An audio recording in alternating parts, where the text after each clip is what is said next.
Forteresse médiévale située dans le département du Gard, le château de Portes est un monument remarquable par son architecture singulière et son histoire étroitement liée à l'exploitation minière et aux conflits qui ont marqué le Moyen Âge.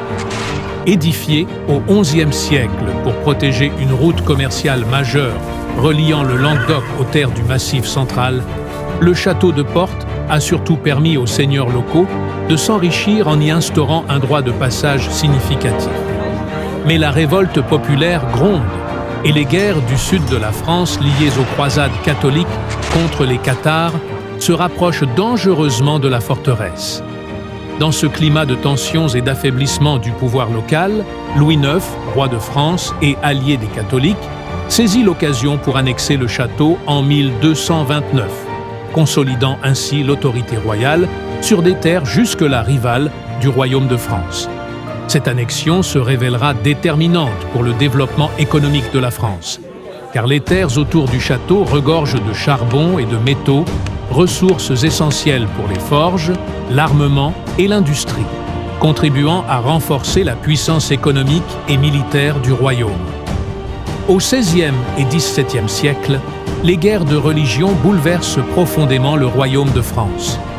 Le château de Portes, bastion catholique, est confronté aux assauts des protestants, qui cherchaient à saper le pouvoir royal et religieux. Bien que solide, la forteresse souffre de ces conflits répétés et devient inutilisable. Au XVIIIe siècle, dans un contexte d'effondrement du pouvoir féodal, le château de Portes est peu à peu abandonné, puis pillé pendant la Révolution française. Les pierres de ses murailles servent parfois de carrière pour la construction de maisons alentours, et la végétation envahit ses vestiges. Ce n'est qu'au XIXe siècle, avec l'essor du patrimoine historique en France, que des efforts sont entrepris pour préserver ce monument unique.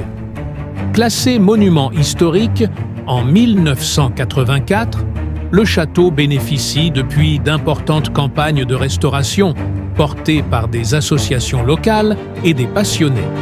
Ces travaux ont permis de sauver l'édifice de l'oubli et de redonner vie à ce témoin d'un riche passé.